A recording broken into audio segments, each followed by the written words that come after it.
If someone says to you Assalamu alaikum, if you say to someone Assalamu alaikum and they say wa alaikum, is it correct? One should say wa alaikum assalam wa rahmatullah. That is the right way of, or even wa barakatuhu. What Islam promotes is that if somebody presents you with something, you always try to go one better. Even in this verbal greetings, the Islamic way of response is better than the way one greets. So if somebody says Assalamu alaikum, you should say wa alaikum assalam wa rahmatullah. That's more cordial. And if somebody says Assalamu alaikum wa rahmatullah, you can say wa alaikum assalam wa rahmatullah wa barakatuhu. Now you ask me, if somebody says to you Assalamu alaikum wa rahmatullahi wa barakatuhu, what should you do then? Say. Think of something else to add, or at least hug him then. Right, please. Thank you. Yes, ask this question, sir.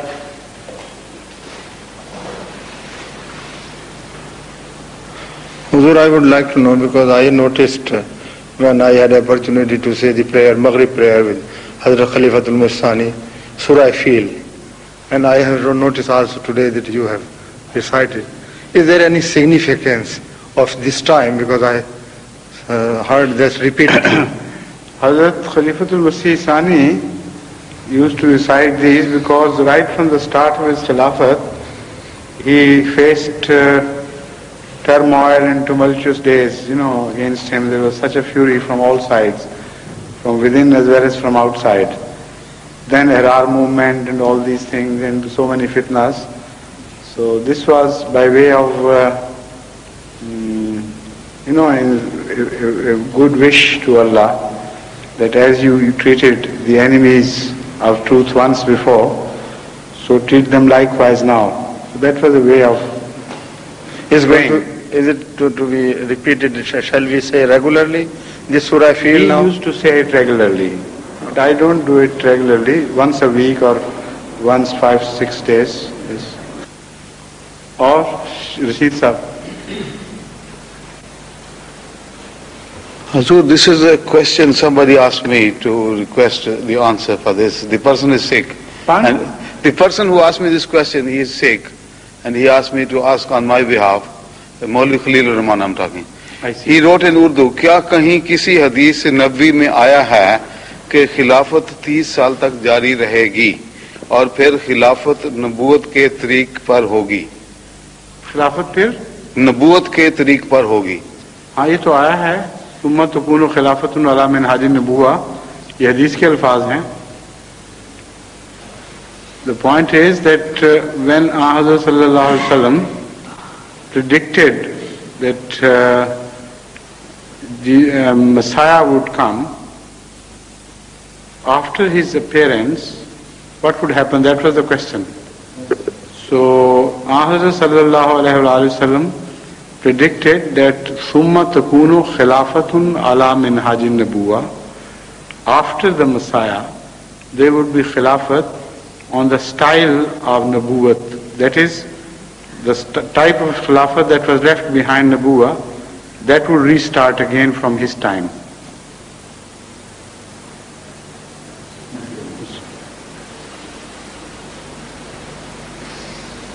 Yes, I received your, please come on, your letter as well as the essay that has been written by a friend of yours. What is his name? Paul Terry.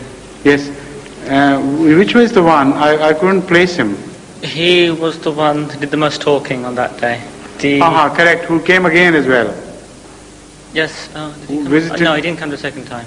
He didn't come the second time? No, he was the one who came with the West Indian girl later on. Correct. Understand. He's a member of the Unification But Church. he's written a good essay. Yes. Very good article. Although it has to be revised at places. And in one place he has misquoted us. In the beginning, I'll tell you where he has made a mistake. Otherwise, it's a good essay. In a way, he has started preaching for us. Yeah. Yes. He belongs to Unitarian Church? Unification Church. Unification Church, correct. Yes. Well, what's the question now? All right. Well, there's two, what can I say, commentaries which in my mind seem to clash, which I'd ask you to reconcile. I think last time you came, about 2 years ago, you related some incident that I think some Sufi who came to Hazrat Khalifatul Masih Sani. I think the question about somebody traveling in a boat. That's right. Is that the one? Yes. I'd like to repeat it. Correct. I like it. I think these people have some theory that at some you can go to some spiritual level, and after that there's no need to do anything more by way of prayers or anything because you've reached that high status. And he said to Hazrat Sahib that, I give you the example that if somebody's traveling, rowing in an ocean, and he comes to dry land, would you not think that he's a fool if he keeps on rowing without coming up? And Hazrat Sahib said, yes, I'd think him a fool, but I'd think him an even bigger fool if he sets forth. He thought the shore has come. Yes. While it was a limitless ocean. Yes, and then he gets off and drowns. This shows that there's sort of limitless progress. But on the other hand, I listened to another one of your tapes, and you gave a commentary on the vision that Holy Prophet, peace be upon him, had when he reached the lotus tree. The lotus tree, correct. The lotus tree. And you commented that it meant that the Holy Prophet... I've got your problem now. I'll explain. Yes, you can sit down. There are two different things. Limitations imposed on man and the unlimited journey into Allah, they are quite two different things, and they do not stand in clash with each other. What is a human being? If you define a human being, if he remains within the four walls of that definition, as long as he does so, he remains a human being. The moment he crosses that steps over, then in whichever direction he steps, he begins to share the quality of that direction. So that is what I meant there. That Ahmad sallallahu alayhi wa sallam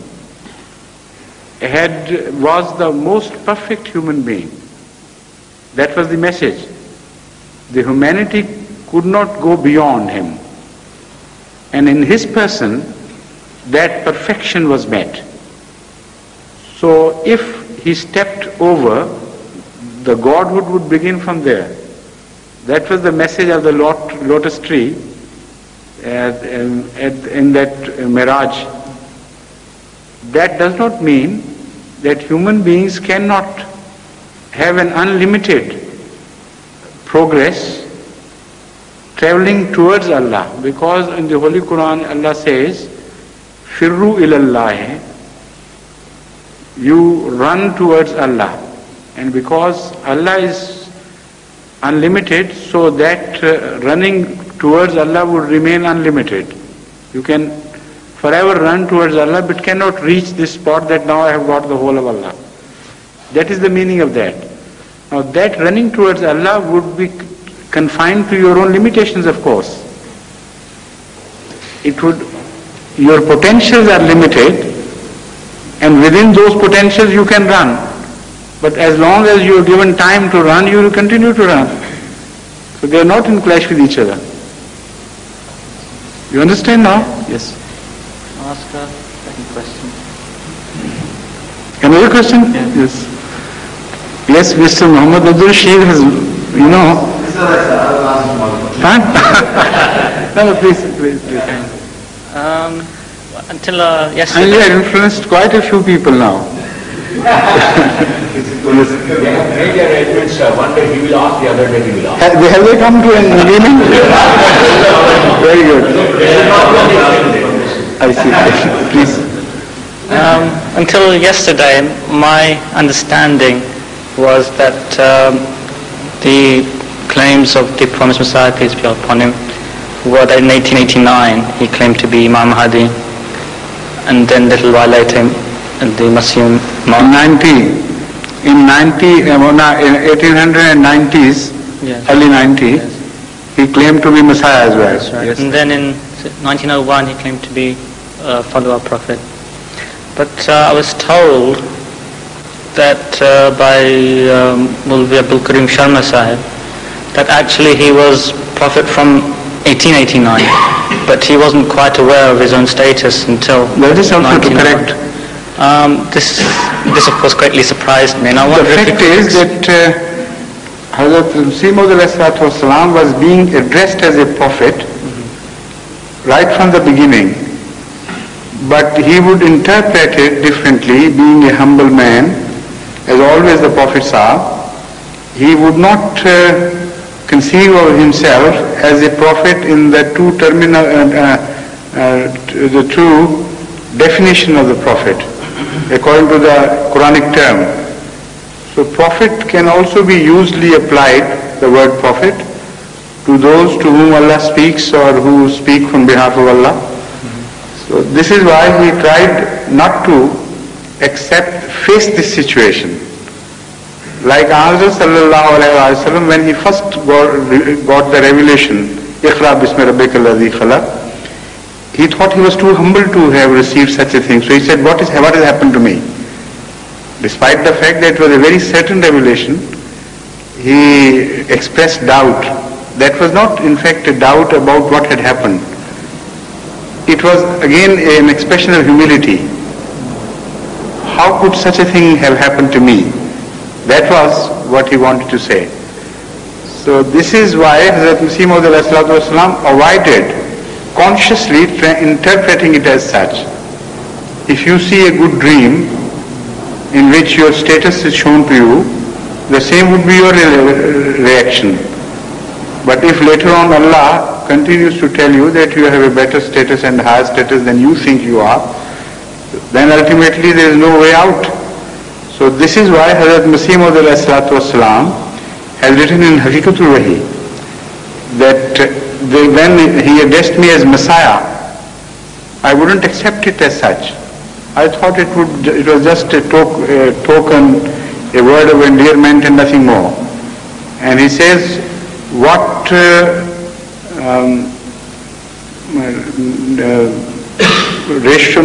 nisbat is, who am I, in other words, who am I as compared to Jesus Christ, or what comparison do I hold against him? These are the words of Masih Maud said, I thought that, but then revelation came upon me like rain, and it left me no way of escape but to accept this position. So this is the expression of humility which we read in many of his books, and out of the same humility he did not accept the big offices which were bestowed upon him by Allah.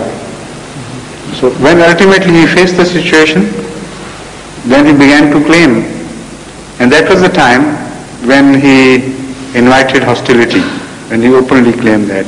Otherwise the revelations were already there in the books. So this is why I mentioned Brahine Ahmadiyya. The arguments against the Hindus were there, but they did not create hostility at all, because there was no claim to go with. The moment he made a claim, then the same arguments became the source of irritation to Hindus, and they started behaving like enemies to him. Thank you. Now, yes, please, after you. So I think you have some time left after this boy.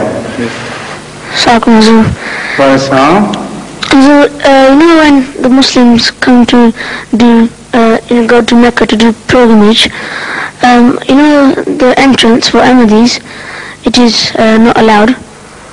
So. Do I know that? Sorry? Do I know that? I think you do. I think it's different in different countries. It all depends on what sort of embassy there is to Saudi Arabia in a particular country. If there are Pakistani mullahs posted in that embassy or have some influence to exert there, then their attitude is quite different. In other places, they even offer, the very ambassadors are known to have offered some Ahmadi friends, why not go to Hajj? And they would provide them all facilities and so on. So one of the Ahmadis from one country, I shouldn't name it, while he was going to Hajj, he met me and I said, how come? He said, of course the ambassador is a friend of mine and he's very fine, he's a fine man, he knows I'm an Ahmadi. So he encouraged me. So I said, why not? He didn't have me fill any forms obnoxious to my faith, so I accepted it. So that is a story told to me by him. Even from other countries, from India, from many other countries I know, people always go and are still going. So this is not a generalized policy of the Saudi Arabians themselves. It is a policy imposed upon them partly by some masters and partly by the Pakistani mullah. By their own, they are not like this. They are not narrow-minded people. The present ruler, Fahad, is a very open-minded man, is a man of good intentions and quite an educated person. But if if an Ahmadi goes there and if somebody reports about him to the Department of Religion, and unfortunately for him, if there is a narrow-minded, bigoted mullah who looks after that complaint, investigates that complaint, then he may have had it. There is a possibility of his suffering. Sometimes he is put behind the bar, sometimes he is told to quit immediately and so on. Does it happen that the people who let them go through to do pilgrimage, do they first ask you if you are a Muslim? Normally they don't. This is what I'm telling you. In other countries they don't. In Pakistan they do. In other countries they don't, because if they ask an Ahmadi who he is, naturally he would tell them he is an Ahmadi. And there is no such performance which he has to fill. There is not the routine. But in Pakistan, naturally you have to fill a form declaring your religion and everything. Are you thinking of going to Hajj? No. No? So, in Punjabi we say, "Jere pind nahi jana, uda raah hi puchna." The village to which you are not going, why are you asking about the way which leads to that village? Please sit down. And wasting Mr. Rashid's time. No, but you have already come to an agreement, haven't you? He asked me before, he asked me question, I agreed to it. You did? Yeah, I did. You gave up your right? Yeah, I'll ask tomorrow. Okay.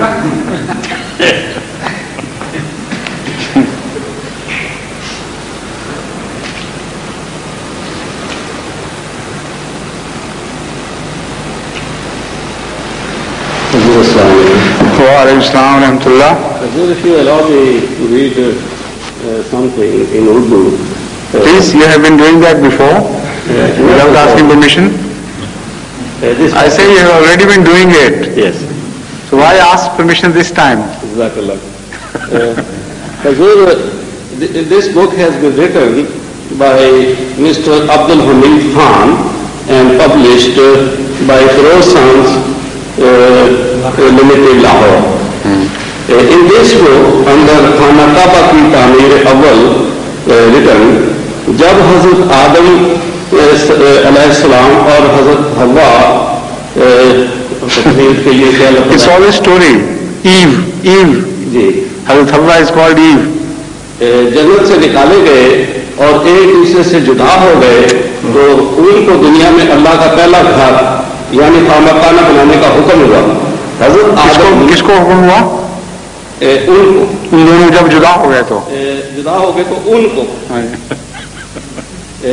حضرت آدم علیہ السلام بحکم خدا اس مقام پر پہنچے جہاں اب مکہ معظمہ ہے اور حضرت جبرائیل کی ہدایت کے بموجب خانہ کعبہ کی بنیاد رکھی. حجر اسود جو حضرت جبرائیل علیہ السلام بحث سے لائے تھے اس میں نصب کیا. خانہ کعبہ کی تعمیر کے بعد حضرت جبرائیل علیہ السلام نے حضرت آدم علیہ السلام کو حج اور طواف کے طریقے سکھائے. اس کے بعد ایک پہاڑی پر لے گئے اور حج ادا کرایا. اس وقت حضرت حوا نظر آ گئی. حضرت ان کے لیے کیا لفظ استعمال کیا؟ حضرت حوا کہیں حضرت حوا بھی حضرت آدم علیہ السلام کی تلاش میں پھرتی پھراتی وہاں آ گئی اور حج میں شریک ہوئی. اچھا. چونکہ اس پہاڑی پر حضرت آدم علیہ السلام اور حوا کی ملاقات ہوئی تھی. اچھا. اور ایک نے دوسرے کو پہچانا تھا. اس وجہ سے عرفات مشہور ہوا. اچھا. عرفات سے چل کر حضرت آدم علیہ السلام اور حوا اس رات مزدلفہ میں رہے. اسی طرح حجاج دن کو جبل عرفات میں ٹھہرنے کے بعد رات کو مزدلفہ میں قیام کرتے ہیں. اس کے بعد وہ مقام بنا اور پھر مکہ معظمہ آئے اور خانہ کعبہ کا طواف بجا لائے. چنانچہ اسی کے مطابق آج تک حجاج اس پر عمل درآمد ہے.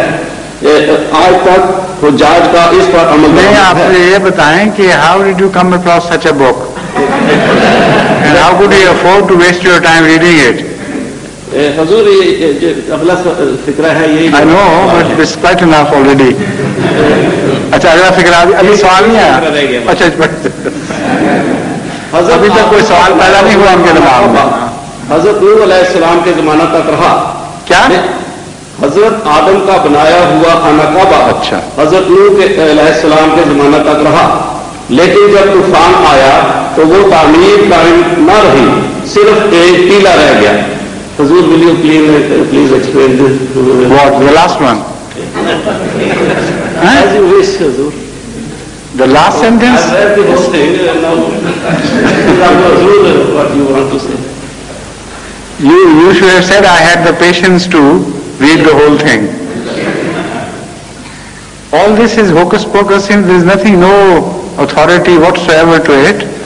There is no mention of it in Hadith or Quran or in any book. This is a book called Kitab al-Hajj.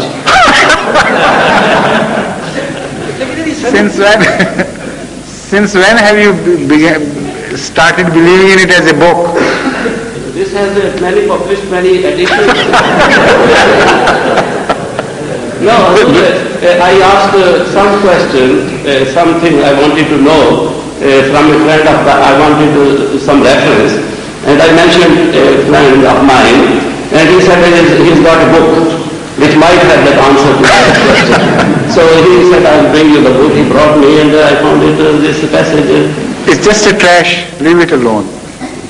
It is nothing sensible or anything of authority. It's all tales woven by some mullah, nothing more. There is no authority to it, nothing, no foundation in this. In this respect, I read the Tafsir. You must. Tafsir Sari, and read Hazur, what I found it from Tafsir Sari. If you allow me, I can. Of course, why not? You should have done it before. Tell me here this first of all. Hazur Khalifa Sani has written that Hazrat Nuh alayhi salam was a national of Iraq. He was living in Iraq. And the road went to the hill. Ararat, Yuri, yes. And something mentioned of Armenia or something. So what? No, I mean, it has nothing to do with the story. The story is a different one. When you are quoting Muslim Maud, whenever he says anything of the past, he makes it very clear why he is saying it. Either he makes a reference to some other book of authority, not just any trash, or he makes a conjecture, makes an inference from traditions or the verses of the Holy Quran, and tells you that this is my conjecture, my inference from this. So some has written that the Maliki are coming to this point now, that it was in a... I know that, but nothing is definite about it. Absolutely no consensus has been reached about this. People speak of different places. Some say Ararat is in Turkey. It is a Turkish mountain where this boat ultimately landed. And some say it is in the present-day Arabia, the Middle East. Some say it is Iraq. Some place it's give a different place altogether. So it is all a debatable point, and you can't say anything of certainty. So unless some positive proof is unearthed, and maybe one day some scientists discover any proof.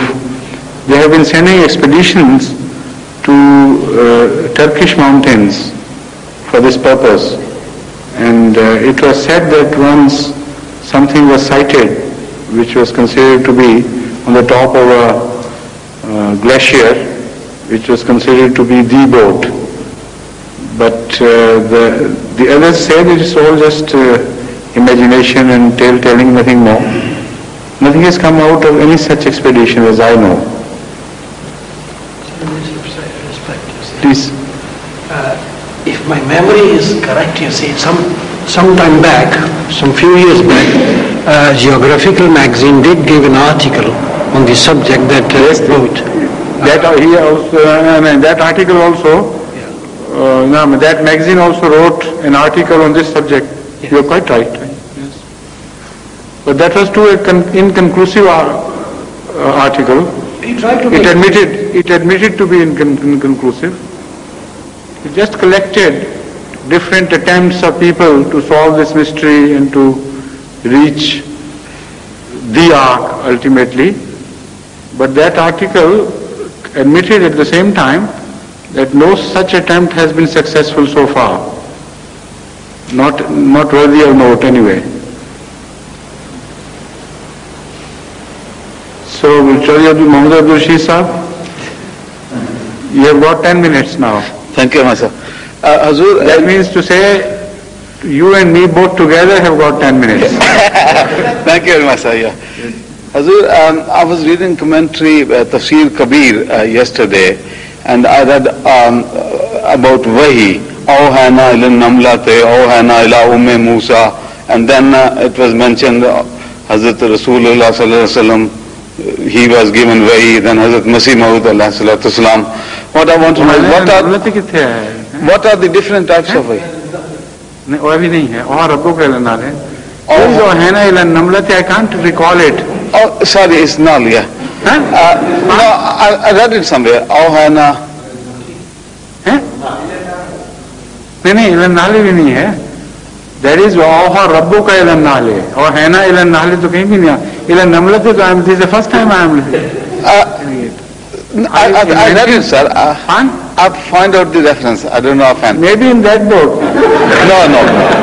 Awhana ila Musa. That's in. That is all right. That is like I'm not. No. What I want to know is, sir, what are the different types of Wahi which are different for different personalities? That's okay, please. But don't invent the Holy Quran, yes. Please. I'm sorry about the long reference here. So what you want to know is the Wahi, what the nature of Wahi. Nature of Wahi and why it is different for different personalities. I mean, Musa was... The same Wahi should be for Namla. No, you see, sir, in the Tafsir Kabir, sir, there's a lot written, and I'm sorry I didn't understand it all. I read about 20 pages, really. I see. I'm sorry about that. No, you can understand, but what you want to know is eluding me. The fact is that Wahi should be different according to different people or different types of animals. What are the different types of wahi? Wahi in fact means to indicate something. And according to the study of the Holy Quran, this word wahi, it has a very wide application. Even the inborn intuitions are referred to as wahi. For instance, the Holy Quran tells us, وَأَوْحَى رَبُّكَ إِلَى النَّحْلِ أَنِ اتَّخِذِي مِنَ الْجِبَالِ بُيُوتًا وَمِنَ الشَّجَرِ وَمِمَّا يَعْرُشُونَ. Allah tells you what wahi was there in this particular context. Allah explains that when your Lord, addressing Hazrat Muhammad Mustafa Sallallahu Alaihi Wasallam, the Holy Quran says, when your Lord revealed to the bee, the honey bee, the ways how she should go about, how she should build her house, the honeycomb, which places, and then how she should collect the nectar of flowers and so on and so forth. So that is to say that Allah revealed this to honeybee in the sense as we find the animals have their animal senses. It has no more than that. It doesn't mean that previously the honeybees didn't know what to do about making honeys, or they did not used to build their houses in the way they are building today. It means it is an inborn